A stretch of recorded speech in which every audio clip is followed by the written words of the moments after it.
sorry that that's all that matters. And I said, that's not true. And I said, that we'll stay with you while you really get a real relationship with God. So we stayed. And she passed from death to life. How do I know? Because 2 years after I was passing the church, she was coming out with a Bible. And I said to her, he said, that's the good woman you prayed for the last time you were here. She's the best Bible teacher we have, Bert. The thing was, before she got saved, and back to Bible school days, she got married, she got divorced, she had a child, she had a broken heart, a broken life. It would have been avoided if she got saved the first time. But she didn't get saved. She made a mental decision. She wanted to be better. She wanted to go to heaven.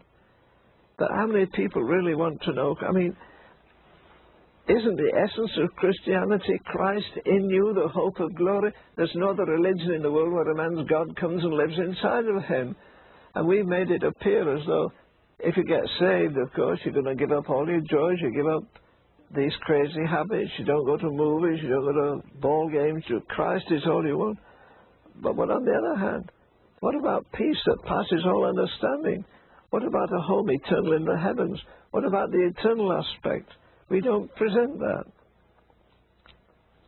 I had two fellows in here the other week, and they came from a certain, well, actually came from Criswell Seminary. And one of them said immediately, Mr. Really, I know to put a sermon together, I know to get words together, but I've no power. The other man burst into it. I said, I just opened a paper and your picture's in there. He said, well, I didn't put it. I said, but you're a preacher. He said, I've had 300 people saved in the last 3 months. I said, how do you know? And he hadn't an answer. Well, he said, I don't know. I've often wondered. They'll come out and say a prayer and go out and live the same. I said, they don't. If they're born again, you become a new creature.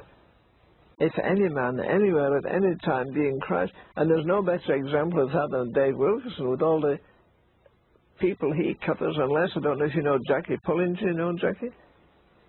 Well, she was here to see me. And I mean, she doesn't go out till 10 o'clock at night. She goes to the gutters. She goes to the outcasts. She goes to the prostitutes. She goes to men that have smoked opium for 50 years. She goes to women that have prostituted for 40 years. You've got to have a gospel. You can't give a mental flip to those people. And she stays with them until they're born again of the Spirit of God. As one of the most amazing works in the world as far as I'm concerned. But where are the people? I mean, you add up all the people who made a profession of Christ in the last few years now, crusades, or let me put it here and then quit.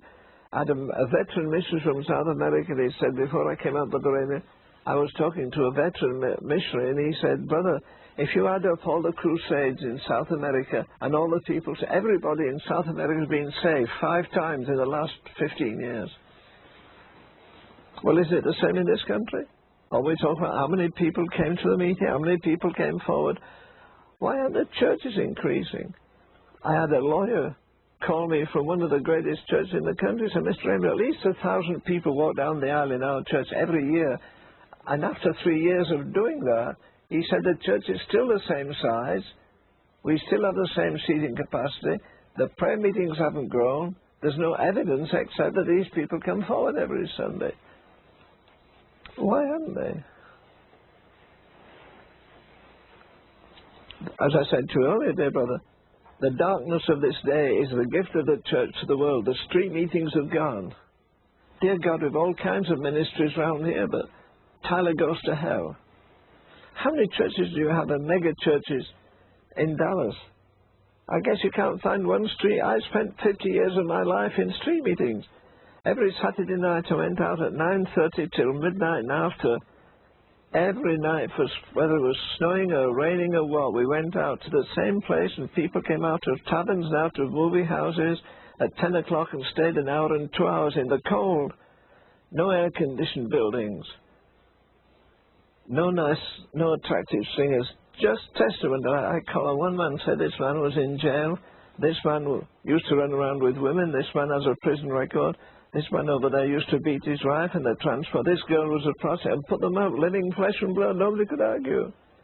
People would stand and say, why are you the only preacher in the town does this? I don't know, except God told me to do it and I do it. Well, that's where the lost people are.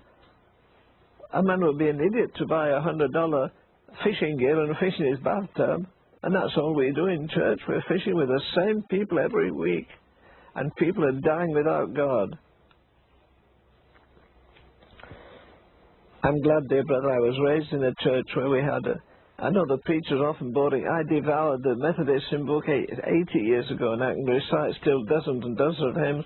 And one was a hymn by Andrew Bonner, "Go labour on, spend and be spent, thy joy to do the Master's will. It is the way the Master went, should not the servant tread it still. Men die in darkness at your side without a hope to cheer the tomb. Take up the torch and wave it wide, the torch that lights time's thickest gloom." I go to the prayer meeting, somebody will pray that. After that, somebody will pray the prayer of one of the greatest of modern women there, from India. What was her name? Amy Carmichael. Yeah, thank you, Amy Carmichael. You know, give me a love that leads the way of faith, which nothing can dismay, a hope, no disappointments, tired, a passion that will burn light. Let me not sink to be a clod, the woman in way over 100 pounds. Make me thy fuel flame of God. She never married. She took a one-way ticket to the mission field. People go now. There's plenty of money in our church. Oh, we'd love you to come back for Christmas or Thanksgiving. Do come back. So they break off and come back. They go back. They run to and fro. They have to go with a camera. They have to go with a load of stuff. You don't find the old-fashioned missionaries going like they used to do. Jackie went on a single ticket to Hong Kong when she was 19. She's 44 now. She's still there. She's shed 1 million tears. But she's had some of the greatest characters, infamous characters, saved there. How many people come forward in your church and you can go back afterwards and say, you came to the altar, what happened in your life? I think that everybody that comes to the altar, we should visit them during the week and be sure that they did pass from death unto life, because what happens, they say, well, I've been out twice and never got anything. Well, they can't, because what to do is mentally. I don't see any brokenness. I see kids come forward in a crusade. They're laughing and joining hands. They go out, and the first thing they do is stop at a hot dog place or something. They don't go home to grieve and read the word and find out if it's true. They go back full of jollity and they sing on the bus, and we had a wonderful time. But what are we doing? The summer's gone. The harvest is past. And we're not saved. Is that what you're saying? Yeah, well, I'm saying there, brother, I don't believe that we reach the conscience like some people, like one of the classic things Dr. Tozer used to quote to me often. He used to say, well, Len, remember when our famous American preacher D.L. Moody went to London, the first day he preached, they laughed at his Yankee clothes. The second day they laughed at his style. The third day, Cambridge University men were there laughing, and he stopped there. He said, gentlemen, laugh at my style, laugh at my Americanism. But he said, in God's name, don't laugh at the word of God. He says, the word of God, I would just as soon handle fork lightning. But what happened? Here's an illiterate man, comparatively no education. He goes to London. He goes from London to Scotland, where Alexander White was the king of the pulpit at that time. And Alexander White sits on the edge of his head with his mouth open. Well, I thought, what does this man got? He doesn't know history too well, doesn't quote scripture very correctly, but there's something about it. So much so that across town, there's a man, I don't know if you know a book written by Henry Drummond, The Greatest Thing in the World. It was one of the greatest classics ever. And Alexander White says to Drummond, hey, come over and hear this fellow. We haven't had an evangelist like this. And they were spellbound. What would have happened if he'd gone to London for 3 days? He didn't. He went for 8 months. He went to Scotland, and there's still the tent hall is still there. I think they call it a tent hall because people came out of the tent that Moody had and went in that hall. Also, one of the greatest Bible schools ever, Glasgow Bible Institute, was founded because of that. And the money was given to him. Well, I'll tell you, you talk about a background. One of the most wonderful men I ever saw was C.T. Studd. Well, C.